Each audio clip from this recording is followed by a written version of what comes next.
que vamos a ver patología del sistema endocrino y neoplasias de la piel, lo van a exponer. Les pregunto ahorita, hice los equipos con o sea, tal cual como expusieron la vez pasada. No sé si están de acuerdo o quieren modificarlos. O sea, los mismos equipos los dejé tal cual. ¿Todos están de acuerdo? Maestra, la vez pasada nos dejó escoger, ¿verdad? Sí, pero ahora ya no. Digo, ya los acomodé. O sea, ya tengo las exposiciones. Lo único que les pregunto es si quieren conservar su mismo equipo. O sea, si quieren, o sea, estar de la misma manera que ahora va a empezar en vez del equipo, la vez pasada empezó el equipo 1, 2, 3, 4. Esta vez va a iniciar el equipo 4, 3, 2, 1. O sea, va a ser al revés y ya repartí los temas. Lo único que quiero saber es de que si están de acuerdo que los haya dividido con los mismos equipos que expusieron la otra vez. Yo estoy de acuerdo con Yo el creo que equipo de la sí. vez pasada. ¿Todos están de acuerdo?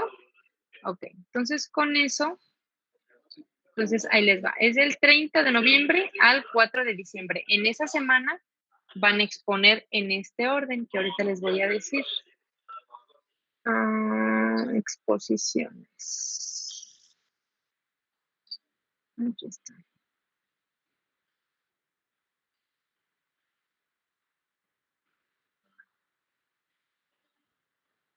Estas se las voy a mandar por correo, pero igual para que la vayan viendo.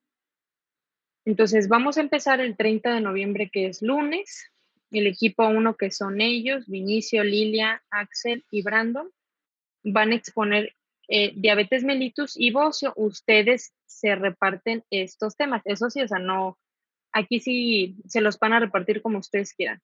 Pero ustedes 4 van a exponer estos 2 temas.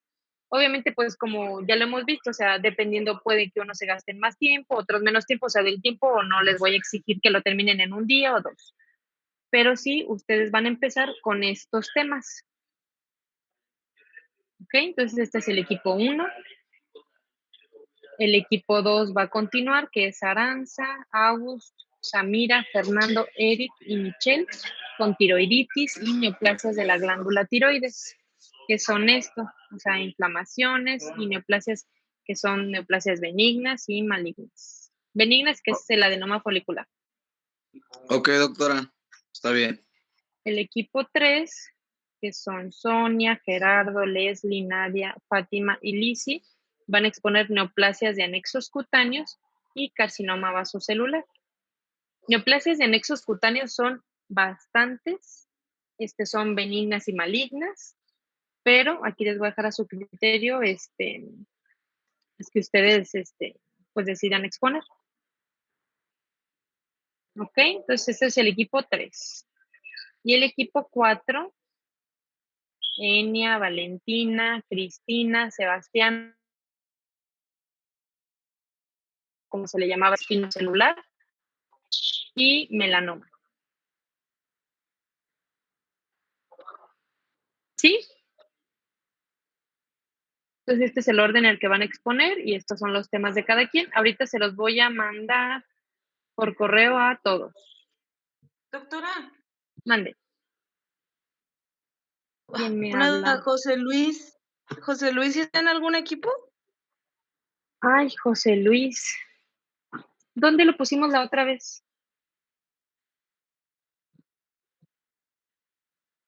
Es que tal cual lo tomé de los que expusieron la vez pasada.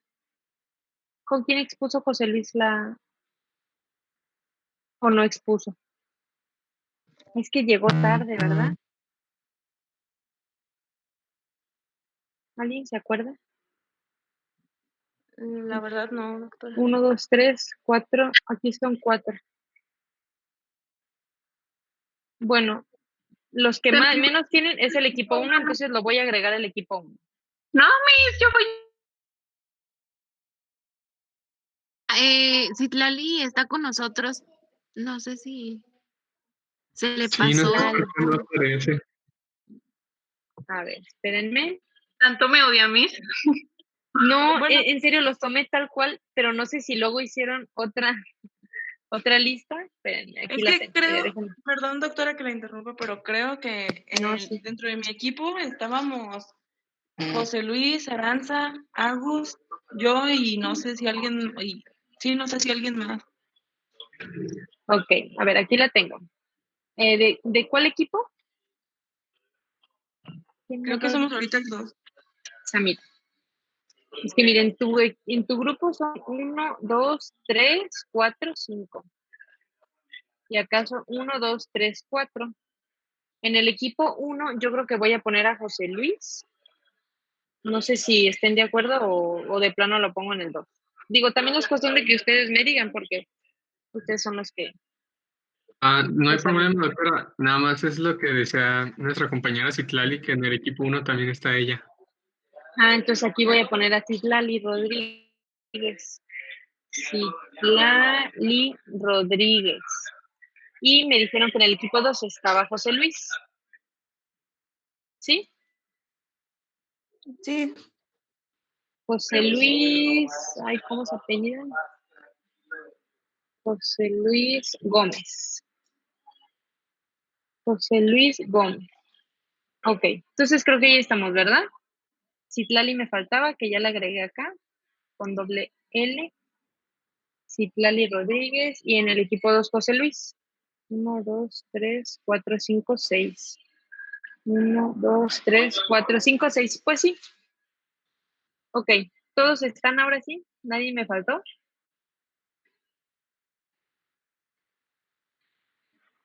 Muy bien. Entonces, este archivo ya lo voy a guardar y se los mando. Se los mando ahorita para que... Exposiciones tercer parcial. Ok. Ahorita se los mando por correo a todos, ¿ok? Pero para que las vayan presentando y las van a exponer del 30 de noviembre al 4 de diciembre.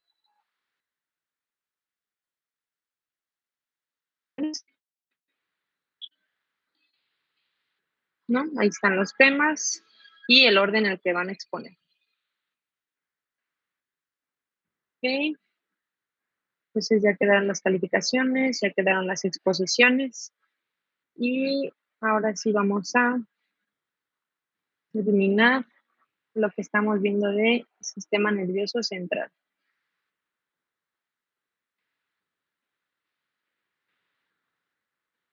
¿Sí ven la pantalla ahí? Sí, doctora. Perfecto.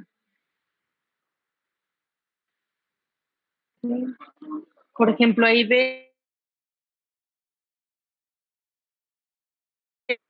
y somos José Luis, ¿ya se conectó? No está José Luis. Ya se salió algo. Muy bien.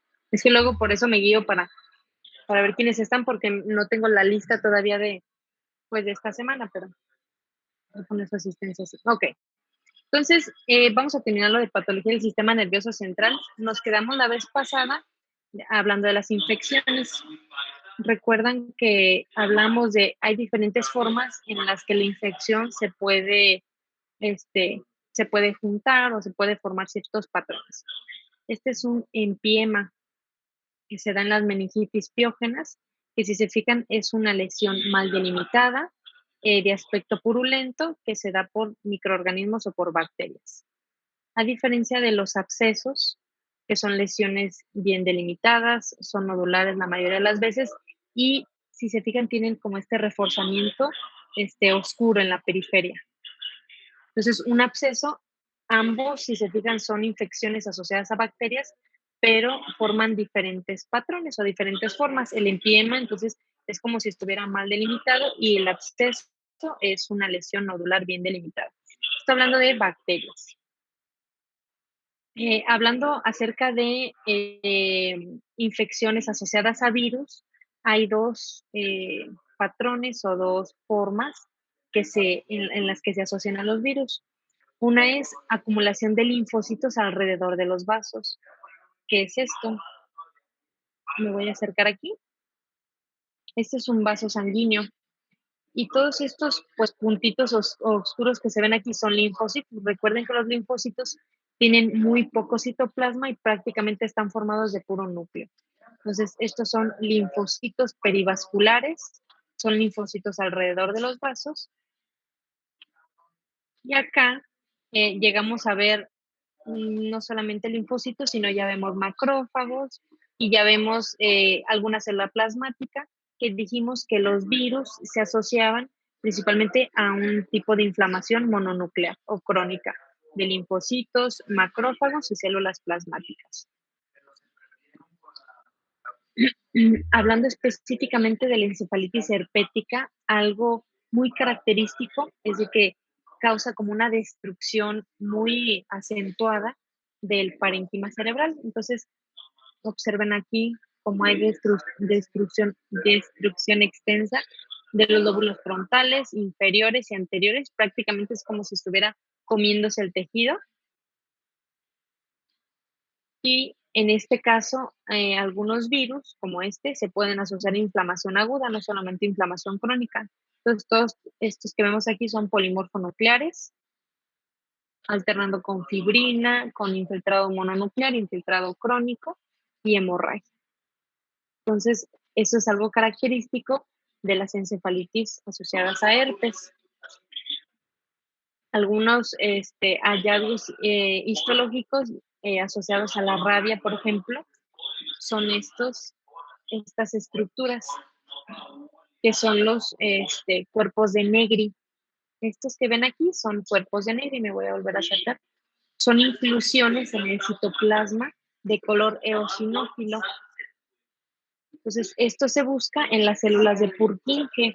¿Dónde están las células de Purkinje? ¿En el corazón? Hay, exacto, ahí en el corazón, pero ahorita que estamos hablando del sistema nervioso central, ¿dónde están las células de Purkinje? En el cerebelo. Recuerden que el cerebelo, una de las capas que tiene, que es la capa intermedia, son células de Purkinje. Entonces, en este caso, la infección estaba en el cerebro. Digo, en el cerebelo. Entonces, son los cuerpos de Negri, que son estas inclusiones en el citoplasma.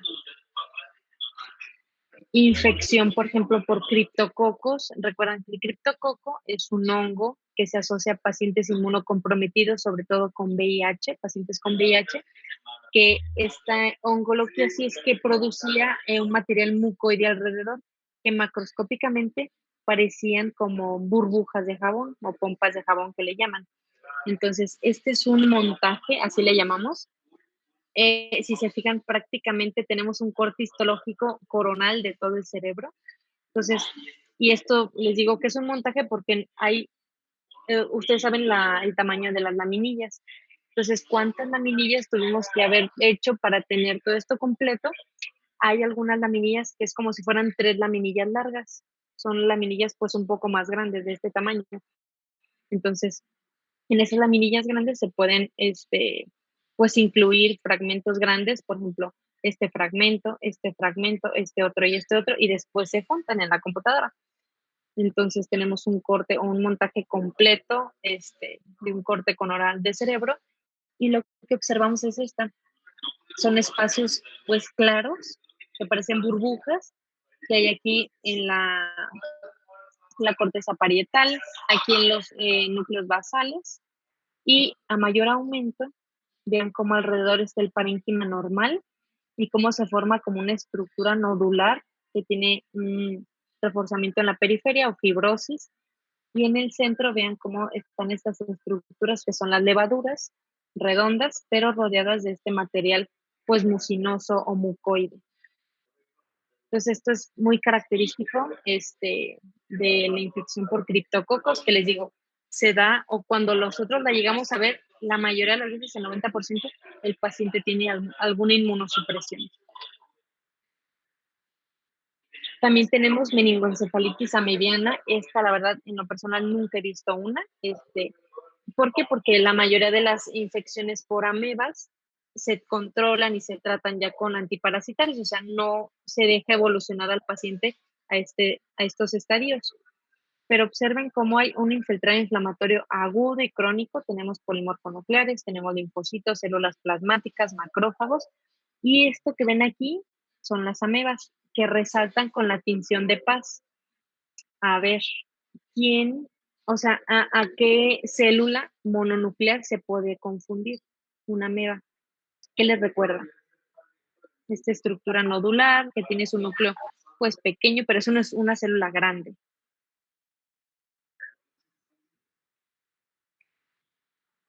¿Podría ¿Qué les ser recuerda? ¿Y qué, perdón?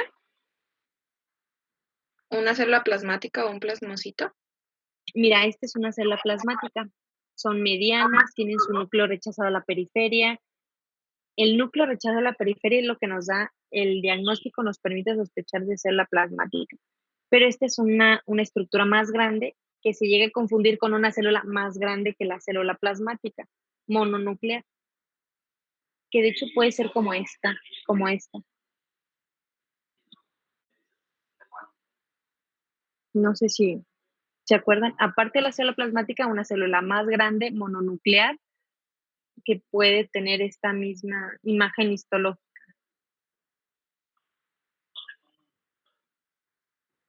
¿No? Un macrófago.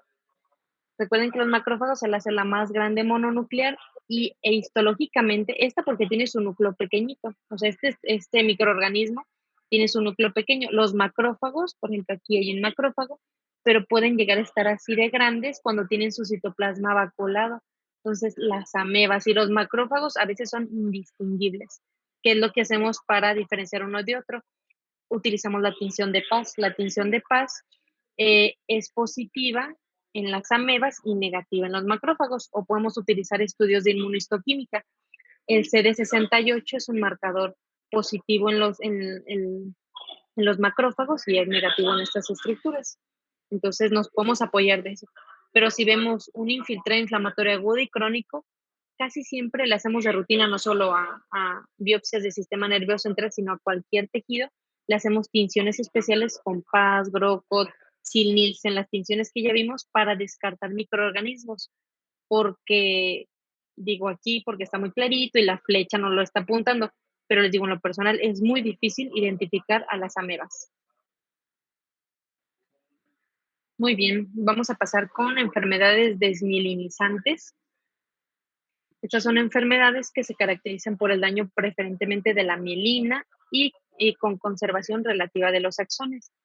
Dentro de este grupo de enfermedades vamos a ver varias. Una de ellas es la esclerosis múltiple, que es un trastorno desmielinizante autoinmunitario. Hay una respuesta autoinmunitaria frente a los componentes de la vaina de mielina. Esto ya hemos hablado, que mis propias células van a atacar a los componentes de la mielina y van a hacer que se desmielinicen. Se caracteriza por episodios bien delimitados y separados en el tiempo de defectos neurológicos atribuibles a lesiones de la sustancia blanca que están separadas en el espacio.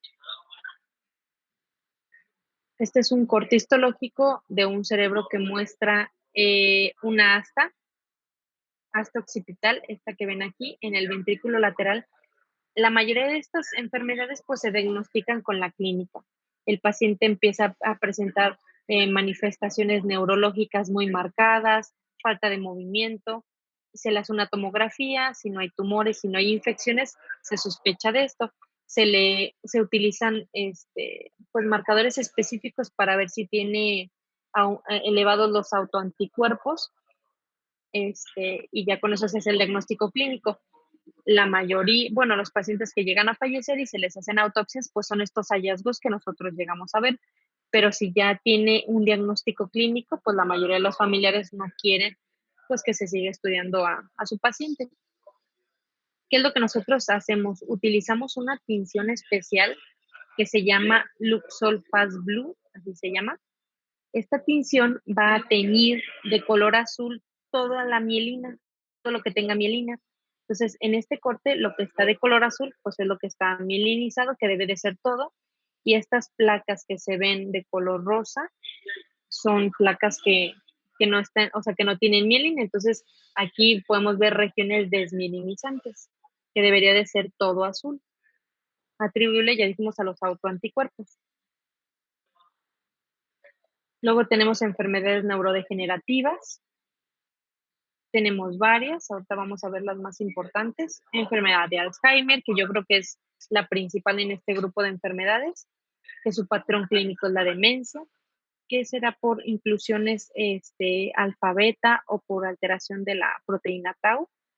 degeneración del lóbulo frontotemporal, que son como cambios en la conducta y trastornos en el lenguaje, enfermedad de Parkinson, que esta se asocia al movimiento hipocinético, parálisis supranuclear progresiva, degeneración corticobasal, atrofia multisistémica. Estas son pues enfermedades no tan comunes como las primeras tres, enfermedad de Huntington, ataxias espinocerebelosas, esclerosis lateral amiotrófica, atrofia muscular espinal vulvar.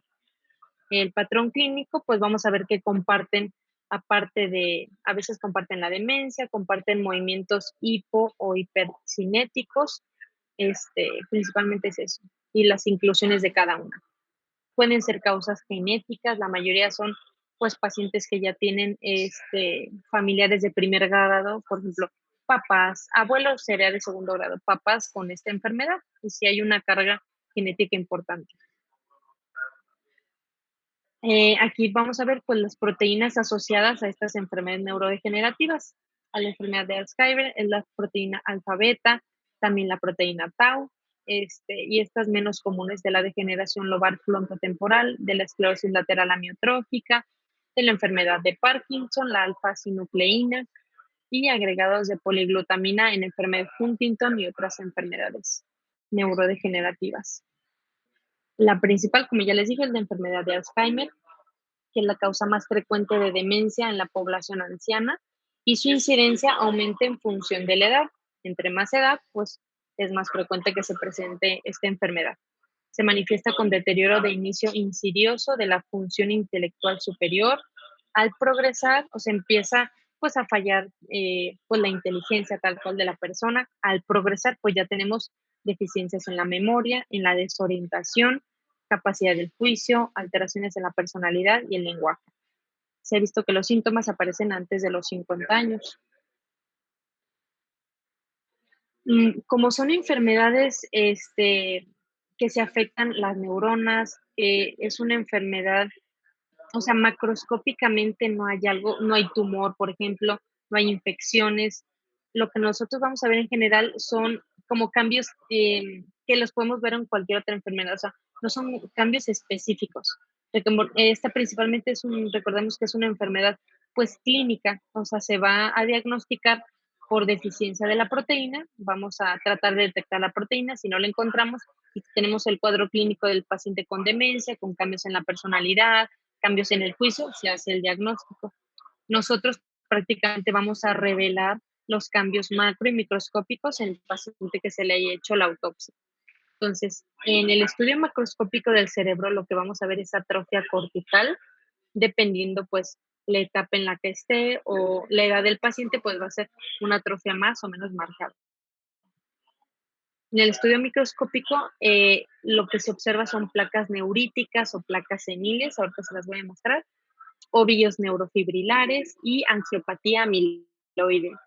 Esta angiopatía amiloide, recordemos qué es el amiloide. A ver, ¿quién se acuerda qué es el amiloide?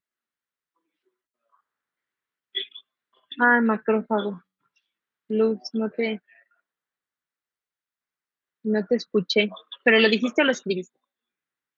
No te escuché, Luz, perdón. Está viendo el chat. ¿Quién se acuerda qué es el amiloide? ¿Tiene algo que ver con la mielina, maestra? No, Es proteína, ¿no? es una proteína, exacto. De hecho, habíamos mencionado el amiloide en muchas ocasiones. El amiloide es un material amorfo, extracelular, compuesto de aminoácidos, es una proteína. Este material se puede depositar en cualquier tejido, pero principalmente en los vasos, de cualquier lado, desde glomérulos, vasos arteriales, vasos venosos, incluso en tejido muscular, o sea, se puede depositar en cualquier lado. Entonces, el amiloide nosotros lo vemos de forma microscópica, lo sospechamos porque ahorita les voy a enseñar una imagen, es un material eosinófilo, es un material rosa que se puede llegar a confundir con fibrosis. ¿Quién se acuerda cuál es la tinción específica para detectar amiloide, depósito de amiloide?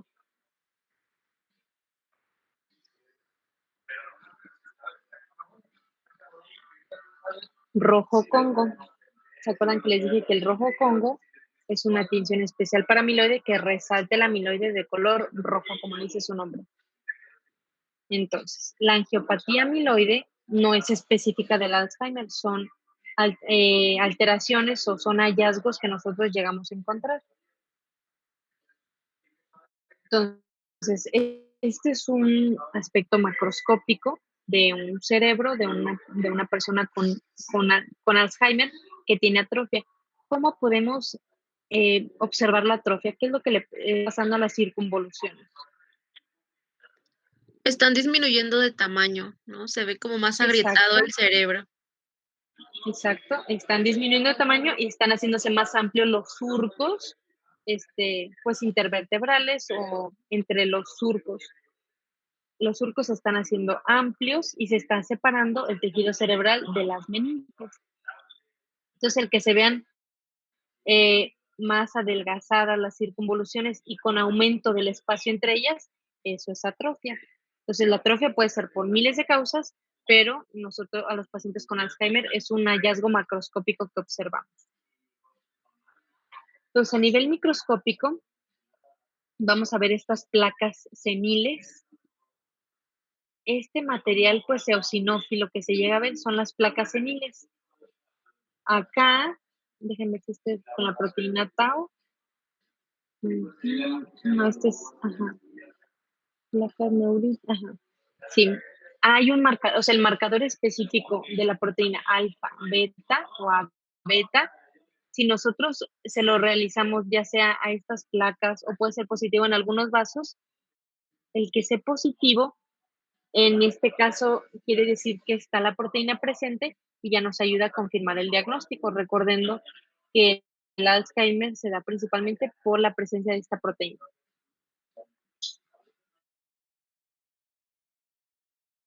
Placas seniles. Acá es una tinción especial, donde podemos resaltar las neuronas.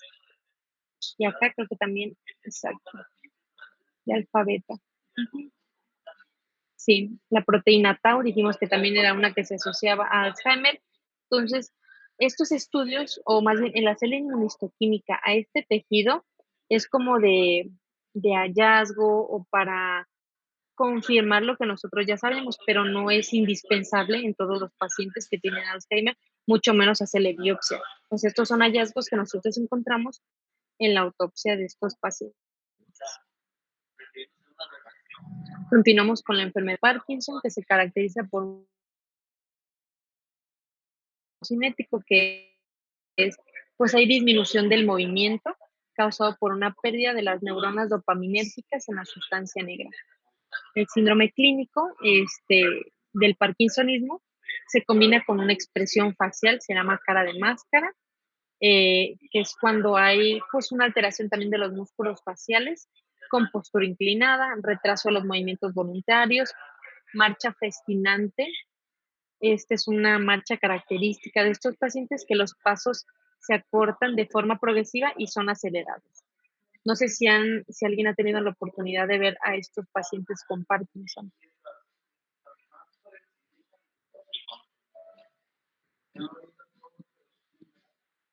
¿Nadie? Bueno, los van a ver en algún momento de su práctica médica. Son cambios o son alteraciones muy características de estos pacientes. La marcha festinante, la postura inclinada, el que tengan pues alteraciones de la expresión facial y retraso en los movimientos voluntarios, alternando con rigidez y temblor. Esta alteración motora puede verse en varias enfermedades que dañan el sistema dopaminérgico nigroestriado, y hay una triada central del parkinsonismo, que es que haya temblor, rigidez y bradicinesia.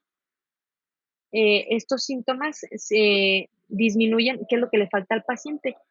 Hay una alteración en el sistema dopaminérgico, entonces hay que sustituir esta dopamina. Entonces, al darle el tratamiento, que sería la L-Dopa, disminuye esta sintomatología. Se asocia la acumulación y agregación de las proteínas, alteraciones mitocondriales y pérdida de neuronas de la sustancia negra y otras regiones, que es cuando son las que producen o donde se manifiesta el sistema dopaminérgico. Entonces, lo que vamos a observar es de que este sería pues la sustancia negra normal, y aquí vamos a ver que hay ausencia de esta sustancia, disminuye la sustancia negra, se empieza a despigmentar y es por eso que hay alteración de la dopamina. Aquí observamos un cuerpo de Lewy en una neurona, que estos cuerpos de Lewy son característicos de la enfermedad de Parkinson, que son inclusiones pues de color rosa o eosinófilas.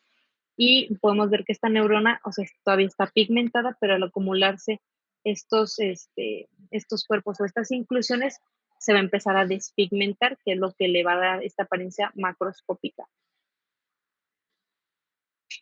La enfermedad de Huntington es una enfermedad también neurodegenerativa, autosómica dominante, caracterizada por alteraciones progresivas del movimiento y demencia. Aquí hay alguna alteración en las neuronas de los cuerpos estriados y se va a manifestar clínicamente por movimientos espásticos, hipercinéticos y en ocasiones distónicos de todo el cuerpo. Cuando hay estos movimientos en todo el cuerpo se le llama corea. Posteriormente puede desarrollar bradicinesia o lentitud de los movimientos y rigidez.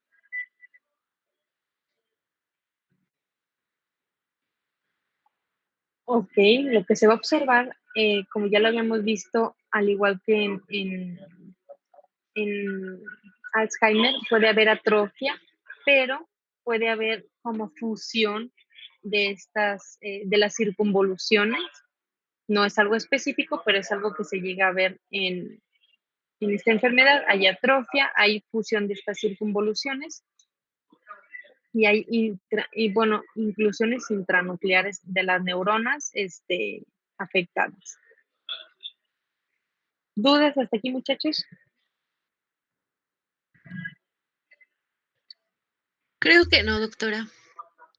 Muy bien. Ay, nadie. Pusiste yo.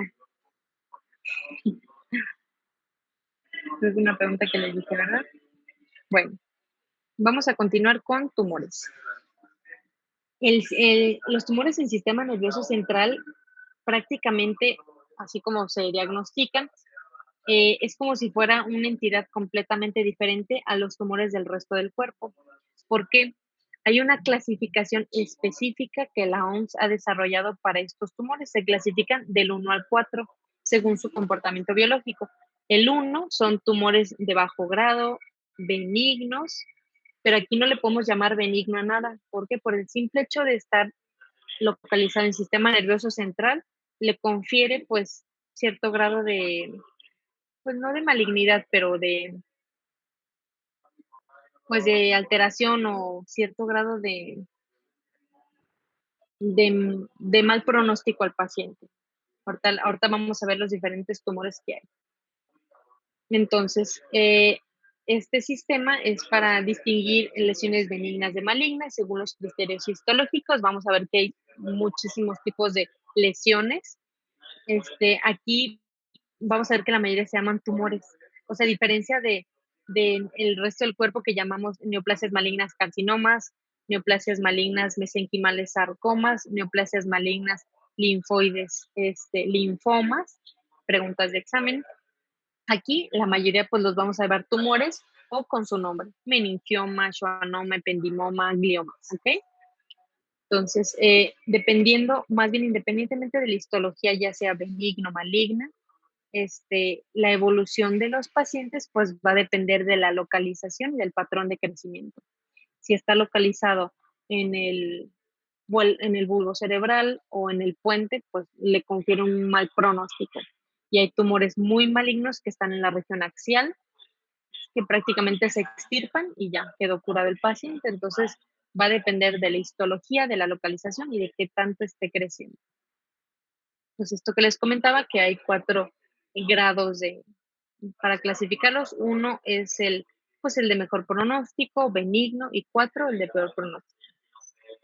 Vamos a empezar con los gliomas, que es el grupo más frecuente de tumores cerebrales primarios. Aquí tenemos astrocitomas, oligodendrogliomas y ependimomas. Dentro de los gliomas tenemos los astrocitomas, que las dos categorías principales de tumores astrocíticos tenemos los astrocitomas difusos y localizados. El más frecuente es el astrocitoma pilocítico dentro de los astrocitomas. Pueden aparecer desde la primera década de la vida y pueden localizarse en cualquier parte del neuroeje o del sistema nervioso central, desde los hemisferios cerebrales hasta la médula espinal. Son tumores intraaxiales, que quiere decir que están pues dentro del parénquima cerebral. Los tumores extraaxiales son tumores que están afuera de las meninges. Por ejemplo, los meningiomas, ahorita los vamos a ver. Entonces, estos son tumores que pueden estar en cualquier parte de los hemisferios, ya vimos hasta la médula espinal. Dentro de estos tenemos el astrocitoma infiltrante, que es los que predominan, comprenden el 80% de los tumores cerebrales primarios en el adulto, se manifiestan o se dan en hemisferios cerebrales. Clínicamente, pues como cualquier lesión que esté ocupando una parte del sistema nervioso central, puede haber convulsiones, cefalea y defectos neurológicos focales dependiendo el área que esté afectando. Macroscópicamente se ve como un tumor infiltrante, tiene sus bordes mal definidos, tiene consistencia firme o blanda, pero lo característico es de que es un tumor infiltrante que tiene sus bordes mal delimitados. Microscópicamente hay aumento de la densidad celular en comparación con la sustancia blanca normal y tenemos tres variantes. Anaplásico, como lo dice su nombre, es cuando las células pues cambian o son irregulares, aumenta el núcleo, tienen mayor grado de atipia. Hemistocítico, los hemistocitos son macrófagos espumosos. Entonces, estos macrófagos, o sea, se ve predominio de estos macrófagos alternando con las células neoplásicas malignas. Y el glioblastoma, que ahorita vamos a ver que es la variante pues más agresiva y muy característica. Macroscópicamente se pueden llegar a perder en un corte histológico. Bueno, más bien se pueden llegar a perder en lo normal. Esto que ven aquí es un astrocitoma infiltrante. Entonces observen la diferencia entre esto y estas circunvoluciones, por ejemplo. Hay un poquito, o sea, están un poquito ensanchadas, se ve algo de hemorragia, pero prácticamente se ve como una circunvolución normal. Lo único que hace es que se ve un poquito más grande y con cambio de coloración. Pero puede pasar desapercibida con alguna otra circunvolución. Y en el corte coronal, esto que ve aquí, este es el astrocitoma. Vean cómo hay un ligero aumento de la sustancia blanca en comparación con el lado contralateral. Pero prácticamente, pues puede pasar desapercibidos estos tumores. Y acá también. O sea, en esta área y acá, que esta se ve un poquito más clara. Se fijan que se ve un poquito más claro, a diferencia de este tejido, se ve un poquito más pálido. Es porque aumenta la celularidad. Por resonancia magnética, aparte de pues, la clínica, de tener convulsiones, de tener cefalea, pues todos los pacientes pasan inmediatamente a una resonancia magnética, que es donde se ve el parénquima mejor que en la tomografía. En la tomografía es donde nosotros evaluamos mejor el hueso. Pero cuando queremos pues evaluar cómo se ve el parénquima cerebral, utilizamos una resonancia magnética. Entonces, esta es una imagen de un glioblastoma, donde característicamente tiene estas características. Tiene un reforzamiento en la periferia de color claro y tiene su centro necrótico o tiene su centro pues gris. Pero este reforzamiento en la periferia es característico del glioblastoma. El glioblastoma es el tumor más agresivo del grupo de los astrocitomas. Entonces, por imagen se ve así, es una lesión bien delimitada, a diferencia del astrocitoma infiltrante. Es una lesión bien delimitada con reforzamiento en la periferia. A nivel macroscópico, estos tumores son grandes y presentan hemorragia y necrosis. Esto es característico. Entonces, pueden ser tumores bien delimitados que casi siempre afectan Ay, se me fue el nombre de esta estructura, la que une los hemisferios. ¿Cómo se llama? El oso o algo así, ¿no? No, ay, se me fue. Bueno, la estructura que une los hemisferios cerebrales, o sea, el tejido, el parénquima. Bueno, ahorita me voy a acordar. Más infiltrante, no. Ok. Entonces, macroscópicamente estas lesiones son hemorrágicas y necróticas. Y por imagen tienen un reforzamiento en la periferia. A nivel microscópico son muy característicos porque deben de reunir estas características. Esto que ven alrededor es la proliferación de células malignas. Todo esto. Son células pequeñas, medianas, pero están constituidos de necrosis, necrosis con una pseudoempalizada. Cuando expongan carcinoma vasocelular, los que vayan a exponer ese tema se tienen que aprender esto de memoria, que es una empalizada. Una empalizada es que los núcleos están pues acomodados de forma ordenada alrededor de una estructura. En este caso es necrosis con núcleos neoplásicos o malignos formando una pseudoempalizada. ¿Por qué pseudo? Porque si se fijan no están como ordenados, más bien como que se pierde este orden acá también se pierde. Entonces es una pseudoempalizada, pero esto es característico, que haya necrosis y que hay una pseudoempalizada. También puede haber engrosamiento de los vasos arteriales que están alrededor de las células malignas, pero lo característico es necrosis y empalizada. Entonces, cuando nosotros vemos esto y vemos que macroscópicamente es una lesión hemorrágica y vemos la imagen, la resonancia magnética, ya con eso hacemos el diagnóstico. Aquí en sistema nervioso central, así como en los tumores de hueso, ¿se acuerdan que los tumores de hueso y de cartílago no se pueden diagnosticar sin una imagen radiográfica? Recuerdan porque debemos de ver si hay ruptura de la cortical, sobre todo eso si es un tumor bien delimitado, si es un tumor infiltrante. Aquí en sistema nervioso central es lo mismo, porque nuestra macroscopía va a ser la imagen, porque como estamos en sistema nervioso central, la mayoría de los pacientes se toman biopsias pequeñas. Lo que menos se quiere hacer pues es invadir el sistema nervioso central. Entonces se trata de tomar biopsias pequeñas. Si se puede hacer la resección completa, se hace, pero lo que menos podemos hacer para invadir el sistema nervioso central, pues lo vamos a hacer. Entonces se toman a veces biopsias pequeñitas y nuestra macro es la resonancia magnética o la tomografía, donde esté el tumor, qué límites tiene, de dónde a dónde se esté extendiendo. Todo eso nos va a ayudar a hacer el diagnóstico o la correlación clínico-radiopatológica. ¿Ok? Pero los glioblastomas son muy característicos que se vean así histológicamente. Dentro de los tumores de otros astrocitomas tenemos el astrocitoma pilocítico, que también es muy característico porque se distingue del resto por su aspecto macro, micro y su comportamiento relativamente benigno. Este tumor es prácticamente específico de niños y adultos jóvenes y su localización es también muy frecuente en cerebelo. Entonces, tumores de niños en cerebelo y que macroscópicamente se ve como un tumor quístico. Es un tumor bien delimitado que tiene una parte quística y puede tener un componente sólido. Microscópicamente son células con prolongaciones pilosas. Esto de pilosas es como si pareciera que tuvieran pelitos alrededor de las células. Son prolongaciones largas y finas que son positivas para este marcador, proteína ácido glial fibrilar, y forman una densa trama fibrilar. Ahorita les doy un señal.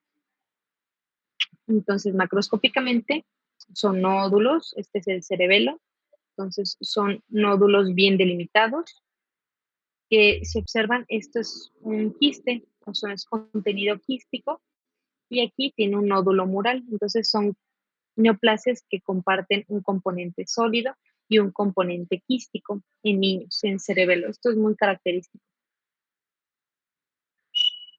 Aquí les enseñé cómo es una neoplasia que está formada por prolongaciones pilosas que son material fibrilar de los astrocitos. O sea, los astrocitos están produciendo este material, pues piloso, se le llama, como si tuviera pelitos alrededor, y tiene áreas microquísticas. Estos son microquistes, o sea, son células que tienen o sea, están separadas por, sí, formaciones microquísticas que tienen espacios vacíos y tienen un componente fibrilar, así se le llama todo lo que tenga que ver con fibrilar, es de que son como, como si tuviera pelitos o pequeñas prolongaciones. Entonces son astrocitos fibrilares con áreas microquísticas. Aquí está. Aquí, bueno, este es cerebelo normal, esto que ven aquí, y acá empezamos a ver esta neoplasia, que es un componente fibrilar, que son estas pequeñas prolongaciones pilosas. Pero esto es lo característico. Aparte de la clínica, que sea un paciente joven, que sea un niño y que esté el tumor en cerebelo. Dentro de los gliomas también tenemos el oligodendroglioma, que es un glioma infiltrante constituido por células similares a oligodendrocitos. Ahorita les voy a enseñar. Son células muy características. Se presenta en pacientes de la cuarta o quinta década de la vida. Puede estar en los hemisferios cerebrales, sobre todo en la sustancia blanca. Macroscópicamente o por imagen vamos a ver que son tumores bien delimitados de aspecto gelatinoso. Pueden tener quistes, hemorragias y calcificaciones. Y en la micro vamos a ver que son láminas. Al decir láminas nos referimos a que son tumores que tienen un patrón sólido. ¿Qué quiere decir? Que no forman nidos, que no forman glándulas, sino que están pues homogéneos, que están extendidos pues de forma ordenada. Son células homogéneas con núcleos esféricos que contienen cromatina granular. Microscópicamente se semeja, o estas células, los oligodendrocitos, se han descrito como células como si fuera un huevo estrellado, porque son células medianas que tienen su citoplasma abundante, claro, y el núcleo es como si fuera la yema y el resto es como si fuera la clara. Entonces se les dice que son células de un huevo estrellado. Entonces, microscópicamente son muy característicos los oligodendrocitos porque son láminas de células medianas con aumento del citoplasma. Hay estudios de inmunohistoquímica que les podemos hacer estos tumores, pero prácticamente no tanto por la localización, sino por la microscopía se diagnostican al ver estas células con citoplasma abundante, claro. También tenemos los ependimomas, que son tumores que se originan en los sistemas ventriculares recubiertos por epéndimo. Se dan en pacientes jóvenes en los primeros 20 años de vida y en adultos se localizan principalmente en la médula espinal, que es su localización más frecuente, o sea, adultos mayores de 20 años. Son tumores sólidos o papilares que se extienden desde el suelo ventricular pues hasta donde termina la médula espinal. Las células tumorales pueden formar estructuras redondas, alargadas, que se parecen al canal ependimario embriológico. Te les voy a enseñar. Este es el tumor. Aquí está el tumor. En el cuarto ventrículo, que está comprimiendo e infiltrando. El cuarto ventrículo, no sé si se acuerdan, debe de parecer como un triangulito. Entonces este triangulito pues se pierde y es sustituido por el tumor. Microscópicamente, estas células se disponen, estos son vasos, estos de aquí son vasos, se ponen alrededor de los vasos y llegan a formar estas que se llaman rosetas. Estas son rosetas.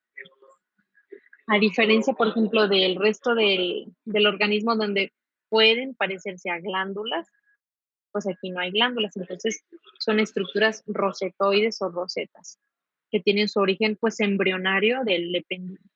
Entonces puede haber estructuras rosetoides, puede haber áreas microquísticas y las células se disponen alrededor de los vasos sanguíneos.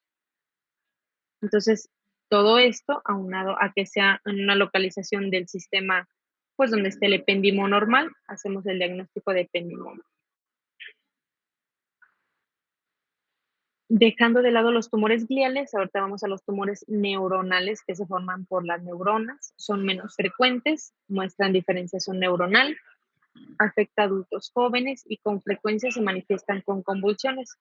Aquí tenemos los gangliogliomas, que son tumores con mezcla de neuronas de aspecto maduro y glía.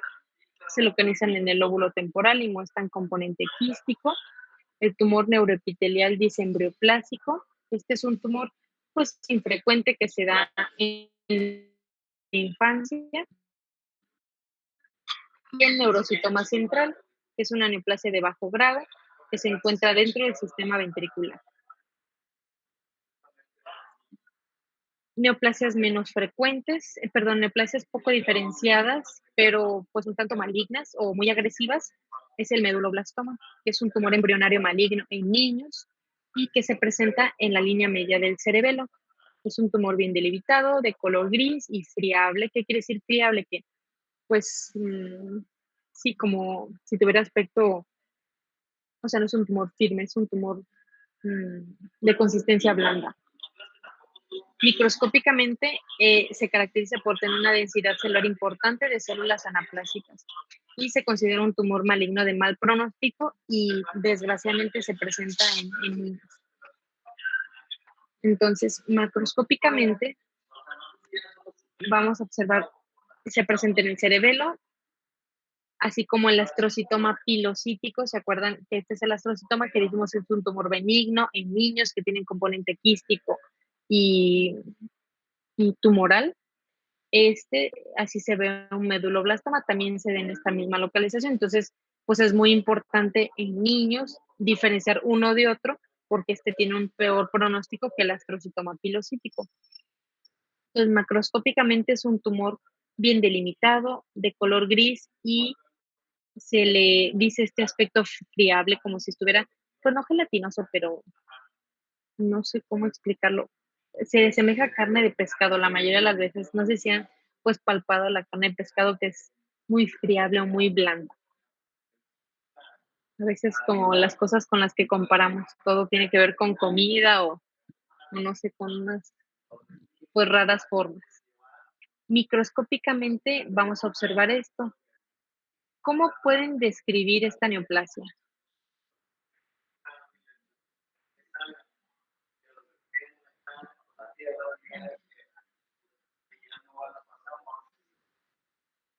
Primero el patrón. ¿Qué tipo de patrón tiene? Les voy a decir los diversos patrones que pueden tener. Patrón sólido, patrón filiforme, patrón en papilas, patrón en glándulas, patrón en nidos. ¿Qué tipo de patrón histológico tiene?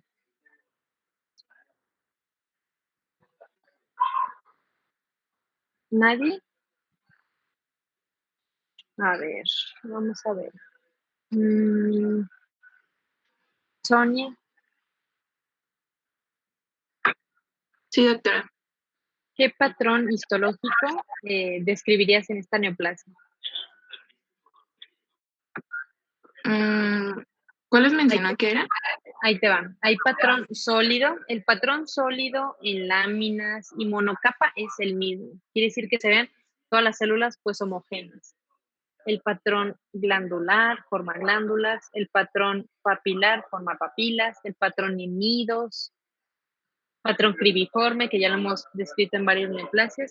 ¿Qué patrón histológico observas que están formando las células? ¿Podría ser sólido? Exacto, es un patrón sólido porque son células que que se disponen como en láminas o están extendidas de forma homogénea, es un patrón sólido. ¿Y qué te parecen las células? ¿Las describirías como de tamaño pequeño, mediano, grande? ¿Tamaño pequeño? Exacto, tamaño pequeño. El citoplasma casi no se alcanza a ver, pero ¿te parece que tienen poco, moderado o mucho citoplasma? Poco citoplasma. Poco Y citoplasma. ¿Y el núcleo, cómo te parece el núcleo? ¿Sería núcleo agrandado? Agrandado. ¿Te parece que están todos regulares o están irregulares?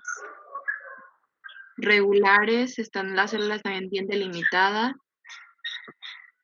Esto que estamos observando aquí también se puede describir, como les había dicho, neoplasia en células pequeñas, redondas y azules. Recuerdan que esta neoplasia la podemos describir en linfomas, en el sarcoma de Ewing. Bueno, en este caso es muy característico que nosotros veamos esta histología en un niño, en el cerebelo, podemos diagnosticar meduloblastoma. O sea, le podemos hacer estudios de inmunistoquímica, pero esta es una neoplasia de células pequeñas, redondas y azules si la vemos en cualquier otro lado. O es una neoplasia poco diferenciada, ¿ok? Entonces, se fijan, pues hay neoplasias que comparten ciertas características. ¿Dudas con el meduloblastoma?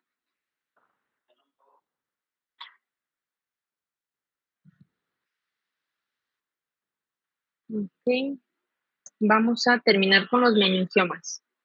Los meningiomas son tumores benignos de los adultos que suelen estar unidos a la dura madre y surgen de las células meningoteliales del aracnoides. ¿Dónde está el aracnoides?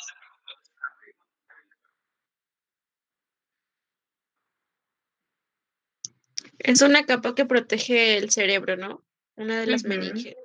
Exacto, forma parte de las meninges. La dura madre, la pía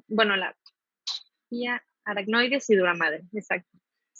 Entonces, a partir de las células meningoteliales de ahí, se forman estos tumores, que son los meningiomas. Son tumores redondos que comprimen el cerebro y también se pueden presentar en forma de placa.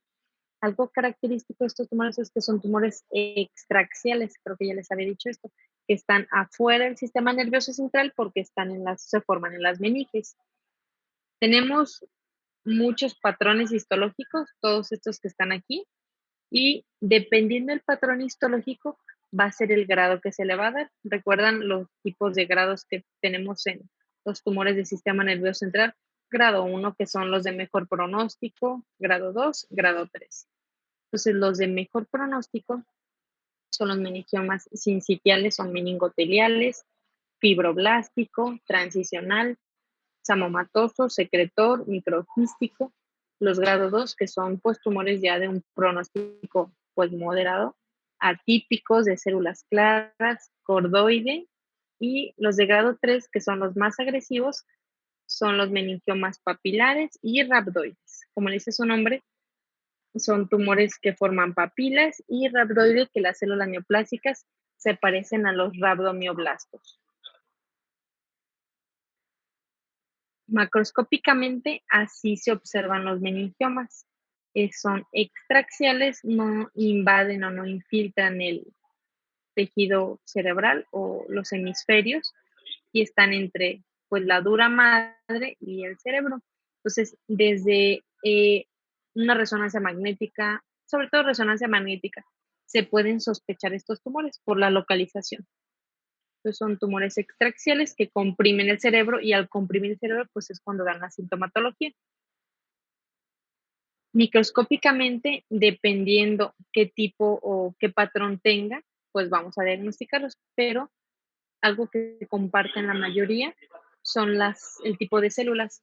Son células pequeñas y medianas, alargadas, si se fijan, son células fusiformes, o son células pues pequeñitas con moderado citoplasma y que alternan con esto. ¿Qué son estas cosas que estoy señalando aquí? Se las voy a escribir, son pues formaciones nodulares, bien delimitadas, que tienen un patrón concéntrico. Concéntrico parece así como si tuviera varios anillos. ¿Qué es esto? Que ya lo hemos visto en varias ocasiones.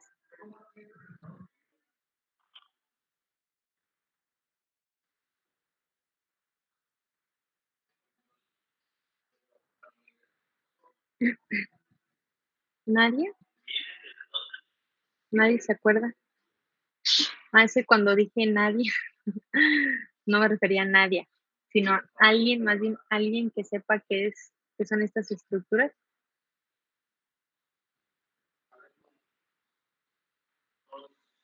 No era lo mismo que... No es.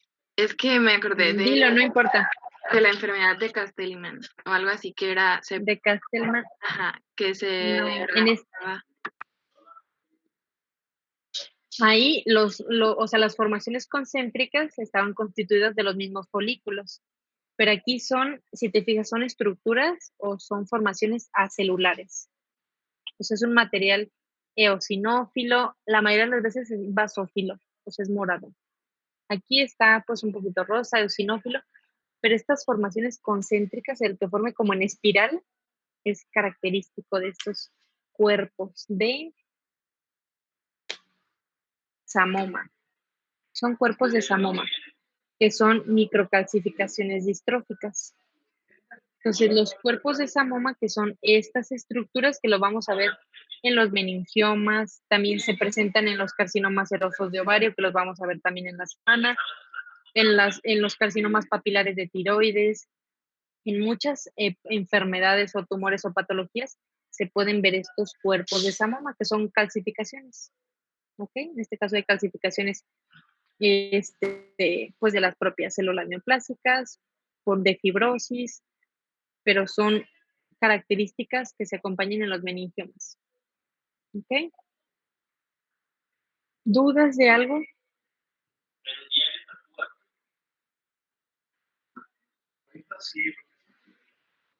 ¿Todo bien con sistema nervioso central? Creo que sí, doctora. Bueno, ahorita les subo la presentación y vamos a iniciar con patología del sistema genital femenino.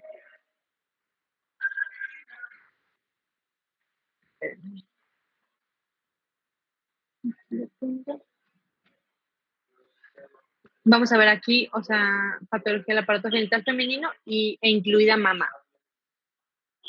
En este apartado. Lo puse al final la mama. Para proyectarles.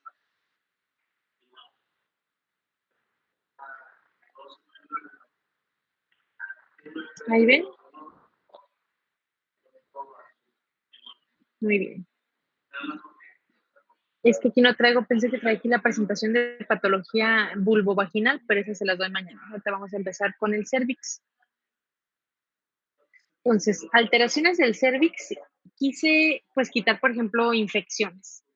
Que infecciones, prácticamente las vimos cuando vimos infecciones o Papa Nicolaus, te puede haber infecciones, así como en cualquier órgano, infecciones bacterianas, infecciones virales, infecciones fúngicas, por otras levaduras. Pues prácticamente eso va a prevalecer en todo el cuerpo. Pero pues algo muy importante de cervix son las neoplasias intraepiteliales cervicales o los NIC o las displasias de bajo grado. ¿Por qué son tan importantes? Pues porque es la segunda causa de morbimortalidad en mujeres, pues al menos aquí en México. Entonces, se han desarrollado diversos sistemas de clasificación para detectar estas lesiones precursoras de carcinoma escamoso. Escamoso epidermoide es lo mismo. Ahorita se está pues actualizando el término, ya no se dice tanto escamoso, sino ya se procura decir más epidermoide, pero por ejemplo las neoplasias intraepiteliales escamosas siguen manteniendo, pero hablando de carcinoma, hablamos de carcinoma epidermoide, que antes se le llamaba carcinoma escamoso o carcinoma espinocelular. Entonces, uno de los sistemas que tenemos para clasificar estas lesiones es cuando hay displasia leve, displasia moderada, displasia grave o carcinoma in situ. También, pues, abreviando esto, sería neoplasia intraepitelial cervical o SIN o NI, que se le llama, grado 1, que es leve, grado 2 moderado y grado 3 grave. Ahora, las displasias graves a veces se diagnostican como displasia grave diagonal carcinoma in situ, que son neoplasia intraepitelial cervical grado 3. Entonces, cuando nosotros ya vemos que hay una displasia grave, prácticamente es sinónimo de carcinoma in situ. Que también se pueden clasificar como lesión escamosa intraepitelial, que es esta, de bajo o de alto grado. Antes eran, les digo, NIC 1, NIC 2, NIC 3, y ahorita prácticamente es bajo o alto grado. porque las de alto grado, la diferencia, ahorita les voy a enseñar una imagen, entre bajo y alto grado son el número de mitosis, la celularidad, pero las lesiones de alto grado, ahorita también les voy a mostrar, pues son las que progresan con mayor frecuencia a carcinoma. Entonces, microscópicamente o por biopsia, así se ve el epitelio exocervical normal. ¿Qué tenemos que nosotros valorar aquí? La capa basal. La capa basal, que son núcleos pues ordenados y que está madurando adecuadamente. Me voy a acercar aquí para que vean. Entonces tenemos una capa basal normal y una adecuada maduración. En los queratinocitos o las células superficiales se deben de ver así. Vean lo pequeño del núcleo que prácticamente está igual. Aquí pueden estar un poquito más grandes porque son células inmaduras, recuerden. La capa basal es la que está produciendo las células pues que van a dar todo el espesor del epitelio. Entonces, entre más basales van a ser más inmaduras. Entonces, es normal que estos núcleos se vean un poquito más grandes porque apenas están empezando a madurar. Entonces, tenemos la capa basal, tenemos el estrato intermedio, que es todo esto, y el estrato superficial. Entonces, las células superficiales prácticamente son células que tienen su núcleo pignótico, que así se le llama, su núcleo pequeñito, redondo y con moderado citoplasma. Nos brincamos a las neoplasias de bajo grado o NIC1. ¿Qué es lo que vemos de diferencia con el epitelio normal? Hay hiperplasia de la capa basal. Si se fijan, la capa basal ya no está pues tan ordenadita, ya está proliferando y hay una alteración en la maduración. No vemos ningún queratinacito maduro, o tal vez uno o dos. Y en vez de estos queratinocitos pues normales que debe de haber, vemos que las células tienen su núcleo grande, irregular y con el halo perinuclear. El halo perinuclear es un espacio vacío que se forma entre la membrana celular y el núcleo. ¿Cómo se les llaman a estas células? Características de infección asociada de pH en cervix.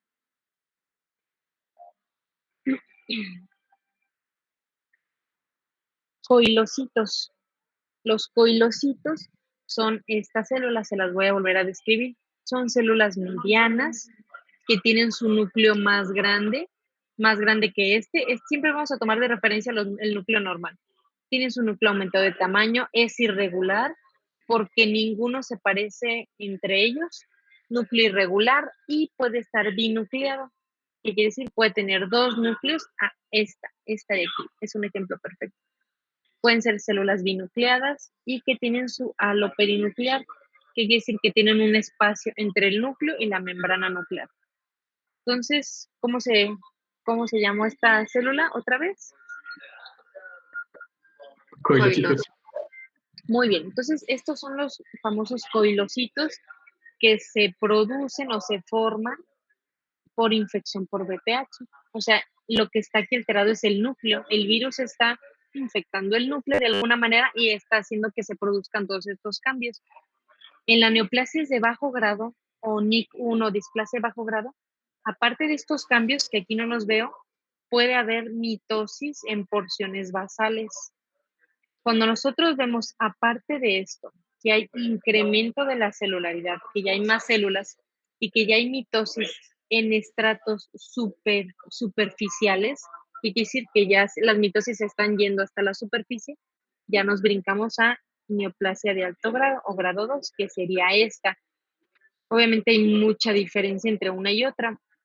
Hay mayor hiperplasia de la capa basal, los núcleos se ven con mayor atipia, se ven con mayor pleomorfismo, como estos.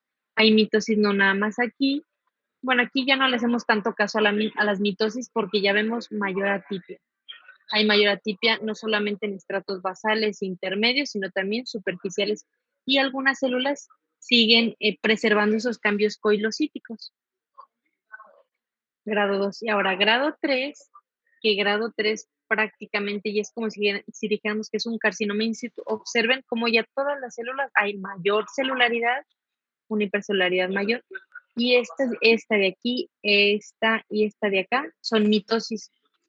O sea, ya hay abundantes mitosis en regiones basales, intermedias y pues superficiales. Estas se puede decir que ya son superficiales. Pero observen la evolución desde un epitelio normal, grado 1, grado 2 y grado 3, que ya en la actualidad se dice que ya son displasias de bajo grado y de alto grado. O sea, estas dos, la de grado 2 y grado 3, ya se fusionaron en displasias de alto grado.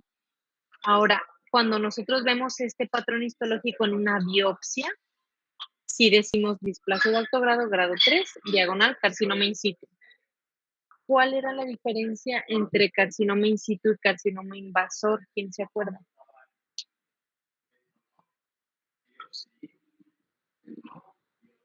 ¿El invasor rompe la membrana? La membrana o la capa basal, exactamente. Aquí, esta es la membrana basal, esta de aquí, esta de aquí. Se fijan que las células pues todavía están contenidas por la membrana basal. Cuando se rompe esta membrana y las células empiezan a infiltrar el estroma o el corio, ya se le llama carcinoma infiltrante o invasor. Pero mientras veamos, aunque aquí se vea pues con mucha tipia, con muchas mitosis, con mucho pleomorfismo, pero no ha roto la membrana basal, sigue siendo un carcinoma in situ. ¿Okay? Carcinoma in situ, diagonal, displasia de alto grado o NIC3. Ahora, pues, ¿por qué es tan importante diagnosticarlas? Por la progresión. Las lesiones de bajo grado, que es esta, lesiones de bajo grado, el 60% tienen una resolución, les puedo decir que espontánea, sin necesidad de cono, sin necesidad de tratamiento, o sea, inmediatamente, bueno, no inmediatamente, sino la paciente, pues al aumentar los anticuerpos, al tener pues una vida más saludable, una alimentación adecuada, mejor ejercicio, o sea, todo esto ayuda a eliminar el virus. Entonces, el 60% de estas pacientes tienen una resolución pues satisfactoria o buena. Y el 30% persisten. ¿Qué quiere decir que persistas? Pues que no van a evolucionar a carcinoma, sino que van a persistir como lesiones de bajo grado, que van a estar ahí durante años. Y el 10% nada más van a progresar a lesiones de alto grado. Entonces, es muy importante que ustedes tengan esto en cuenta porque la mayoría de los médicos, pues generales, ginecólogos, se les olvida esto y qué es lo que pasa cuando diagnostican una biopsia de bajo grado en una paciente joven. Le hacen un cono es de que le quitan pues sí, le hacen como una resección amplia al exocervix, o sea, quitan la lesión que están observando, pero son lesiones que pueden traer problemas al momento de quererse embarazar en un futuro.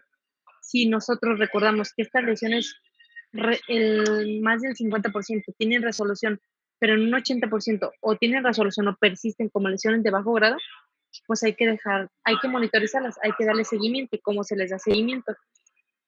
Por medio de la citología cervicovaginal o el Papa Nicolau y biopsia. O sea, si nosotros vemos que esta lesión aumenta de tamaño, que cambia sus bordes, todo esto se observa en la colposcopía. O sea, el ginecólogo, la persona que toma la citología cervicovaginal, es la que va a observar esta lesión. Si esta lesión aumenta de tamaño, tiene sus bordes pues mal delimitados, se ve hemorrágica, o sea, si cambian sus características de que va creciendo, ahí sí se le toma biopsia, se le toma Papa Nicolau. Si ya vemos una lesión de alto grado, esa sí les diría, esa sí la mayoría de las veces, en un menor porcentaje tienen resolución, pero el más del 50% persiste y 10% a carcinoma. Entonces, si la paciente ya tuvo pues paridad satisfecha, ya tuvo todos sus hijos, se quita la lesión. Entonces, pero las lesiones de bajo grado, que a veces se tratan como lesiones de alto grado, es así, mejor hay que monitorizarlas con biopsias, o sea, con métodos menos invasivos para la paciente que a futuro le pueden causar pues complicaciones o secuelas para sus embarazos o alteraciones, ¿ok? Entonces, recordando esto, es muy importante que ustedes lo sepan porque este es el pan de cada día de, pues, de nosotros patólogos, de ginecólogos y de lesiones de una mujer en general. ¿Ok? De aquí nos brincamos pues al carcinoma de cervix, que actualmente ya tiene una buena detección temprana en las pacientes. porque se les ha dado pues conocimiento, se les ha enseñado que la citología cérvico-vaginal es algo que se tienen que hacer en cuanto inician su vida sexual activa. Entonces, por medio de la citología cérvico-vaginal, la colposcopía y biopsias, es como se ha podido detectar con anticipación este carcinoma y ha disminuido su incidencia y su prevalencia. Entonces, se presenta en promedio en mujeres arriba de los 45 años. La mayoría se asocian a virus de papiloma de alto riesgo. Las lesiones que progresan a lesiones de alto riesgo, pues son las que están asociadas a virus de papiloma de alto riesgo. Hay serotipos de bajo y de alto riesgo. Se pueden prestar como tumor exofítico, pero pueden iniciar como lesiones planas, lesiones mal delimitadas. Todas pueden iniciar como una lesión de bajo grado, eso sí. El carcinoma epidermoide es el subtipo más frecuente, pero también tenemos el adenocarcinoma, en este caso de endocervix. El carcinoma avanzado se disemina mediante extensión directa a tejidos contiguos, que serían pues partes blandas paracervicales, vejiga, uréter, recto y vagina. Aquí les muestro una citología cervicovaginal, o creo que ya lo habíamos pues platicado en citologías cuando vimos esto. Así es como se ven las células exocervicales normales. Estas son células superficiales. Estas son células intermedias. Y en una citología, como vemos los coilocitos, ya los vimos por histología. Por citología son células grandes que tienen su citoplasma moderado, pero vean el núcleo. El núcleo es irregular, no es igual que este núcleo pues pequeñito, está aumenta de tamaño. Y aquí hay menos citoplasma que acá. Tiene su núcleo grande y tiene este halo perinuclear. Incluso puede estar pues multinucleado. Aquí tiene 3 núcleos. Si esta lesión progresa a malignidad, pues lo vamos a ver por los núcleos aumentados de tamaño, irregulares. Hay menos citoplasma que acá. O sea, va a ir disminuyendo el citoplasma y los núcleos se van a ir haciendo cada vez más irregulares, más pleomórficos. ¿Okay? Entonces aquí vean cómo prácticamente ya perdió pues la forma del núcleo, redondita, regular, y ya son formas completamente irregulares.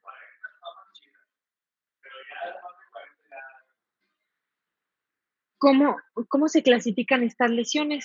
Hay diversas pues, formas de clasificarlas. Aquí les voy a enseñar la más común, que es la que nosotros utilizamos en las citologías cervicovaginales, que es por medio del método de Bethesda. Negativo para malignidad, pues es cuando no observamos alteraciones de las células exocervicales. Hay cambios por reparación. Y cambios por reparación, que eso se observan en pacientes que han tenido infecciones, que tienen que están asociados a radioterapia, a quimioterapia, en pacientes que tienen atrofia, se ven todos estos cambios por reparación. Y también tenemos pues, unas clasificaciones. Por ejemplo, tenemos una clasificación que es ASCUS, así se le llama, Atypical Squamous Cells, de origen indeterminado, que son células escamosas atípicas de significado indeterminado. Esto lo vemos cuando hay lesiones, cuando hay células con atipia. ¿Qué se refiere con atipia? Que el núcleo está grande, irregular e hipercromático, pero no quiere decir que sean células malignas, sino pueden ser células asociadas incluso a infecciones. Y tenemos otro apartado que son células de significado indeterminado y no se puede excluir lesión de alto grado. Esto es un apartado o esto es una clasificación cuando vemos células pues que ya se ven con mucha atipia, que se ven los núcleos más agrandados, más irregulares, pero no podemos estar seguros de que sean lesiones de alto grado.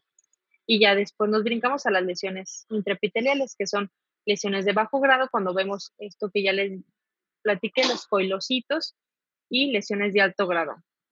Y por último, pues el carcinoma invasor, que son francas células que tienen displasia, que tienen atipia y que tienen el fondo, le llamamos el fondo sucio, como destrucción de las células, hay detritus celulares y hay inflamación asociada. Y histológicamente, pues así es como vemos el carcinoma epidermoide. Esto es la microinvasión. Esto es el epitelio con lesión de alto grado o carcinoma in situ. Tenemos la membrana basal y estas son células, se rompe la membrana basal y son células que se están extendiendo al estroma. Entonces, esto ya se le llama, es un carcinoma microinvasor y que puede evolucionar pues a carcinoma epidermoide invasor, que son células grandes, que son células con atipia y pueden tener perlas córneas, así se le llama, o queratinización, porque estas células pues queratinizan, entonces puede haber queratinización alternando con la neoplasia. Y en cuanto al endocervix, esto es endocervix normal y esto es endocervix con atipia. Entonces, ¿qué es lo que pasa? Está proliferando a las células, tienen mitosis, estas se pueden decir que son displasias o lesiones premalignas, y esto ya es un adenocarcinoma. Recuerden que el adenocarcinoma es una neoplasia maligna formadora de glándulas.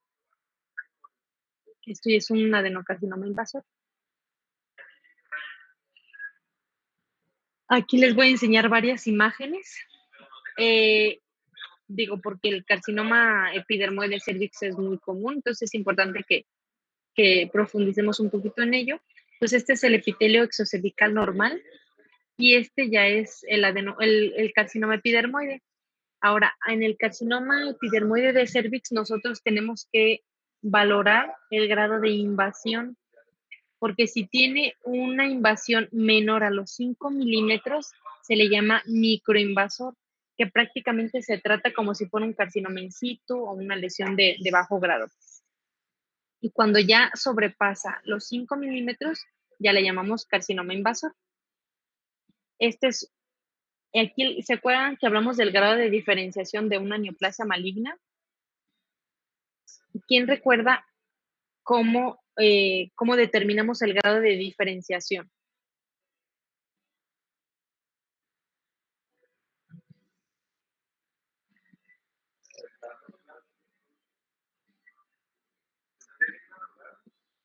A ver, Gerardo. Sí. ¿Recuerdas el grado de diferenciación a una neoplasia maligna? Me quedé pensando y es cuando vemos si hay displasia, si hay mitosis, si qué tan, ¿cómo decirlo? Qué tan diferenciadas están las células y todo eso. Exacto. Es como decir lo mismo, diferenciación, más bien es qué tanto se parece al tejido de donde se originó la neoplasia. Eso es. O sea, entre más se parezca, es bien diferenciado. Entre menos se parezca, es poco diferenciado. Entonces, por ejemplo, este es el epitelio normal. Este es el epitelio normal exocervical. Y si observamos, aunque se vea mayor aumento, pero este epitelio prácticamente se ve muy parecido a este. Y aquí si le agregamos que los queratinocitos o estas células producen queratina, entonces entre más queratina tenga, más diferenciado es. En cambio, como tú dijiste, cuando es una neoplasia como esta, que las células se ven más grandes, se ven más irregulares, se ven con múltiples mitosis, esto ya le da menor diferenciación, o sea, ya no se parece se parece muy poco al epitelio normal de donde se originó la neoplasia. Entonces, sí, así como dijiste, en pocas palabras es qué tanto se parece al tejido normal de donde se originó la neoplasia. Y aquí le agregamos pues las mitosis, la atipia, que las células se vean más irregulares, todo eso. Entonces, este sería un carcinoma poco diferenciado, epidermoide. Ya hay más atipia, hay más mitosis y no vemos queratinización. Y hay múltiples variantes del carcinoma epidermoide. Aquí nada más les puse una de las más comunes. La más común es esta, carcinoma epidermoide. Le ponemos el grado de diferenciación y decimos si está o no queratinizando. Pero las células pueden formar otro tipo de estructuras. En este caso son nidos que tienen una empalizada periférica. Y se le llama, es una variante basaloide, porque se parece mucho a las células basales de un epitelio plano estratificado. ¿Ok? no se lo tienen que aprender de memoria, pero sí que lo conozcan. La FIGO, o bueno, el sistema que clasifica el carcinoma de cervix, lo clasifica dependiendo qué tanto esté invadiendo. El estadio 1, recuerdan que hablamos de los estadios patológicos que se le dan a cualquier neoplasia maligna. El estadio 1 es que el carcinoma está confinado al útero. Y de aquí pues tenemos A1, A2, 1B, B1, B2. Pero todas estas es de que está adentro del útero. Y ya nos vamos aquí, por ejemplo, si hay lesiones solamente microscópicas. 1A sería que es una lesión de más de 3 milímetros, pero menos de 7 milímetros. O sea, aquí puede entrar una lesión microinvasora, que son menos de 5 milímetros. Esta también, 1A2, exacto. De 3, pero no solamente habla de la extensión profunda, sino de la extensión horizontal, que sea menos de 5 milímetros. Estoy hablando de confinada al útero. El estadio 2 es cuando ya invade más allá del útero, pero no la pared pélvica y menos del primer tercio de la vagina. Entonces aquí nos vamos como a especificaciones de qué tanto se está extendiendo. Sin invasión a los parametrios, que es una lesión menos de 4 centímetros, si ya es una lesión de más de 4 centímetros, si ya invade los parametrios, si ya invade vagina o causa alteraciones en el riñón, hidronefrosis. El estadio 3 es cuando ya se está extendiendo más allá de la pared pélvica y ya está afectando pues no solamente los órganos pues pélvicos, sino riñón. En este caso, pues los uréteres causando hidronefrosis o alteración directa en el riñón. Que infiltra o que invada la vagina, la pared pélvica. El estadio 4, que el carcinoma pues ya se está extendiendo más allá de la pelvis verdadera, o sea que ya invada vejiga, recto. Y el estadio 4 ya prácticamente es que se está saliendo de los órganos pélvicos a otros órganos adyacentes y acá, y 1B, 4B es que ya está dando metástasis a órganos a distancia, pulmón, ganglios cervicales, sistema nervioso central, o sea, cualquier órgano fuera de la pelvis. ¿Dudas, muchachos? Bueno, le vamos a parar aquí. ¿Todo bien con cervix? Sí, doctora.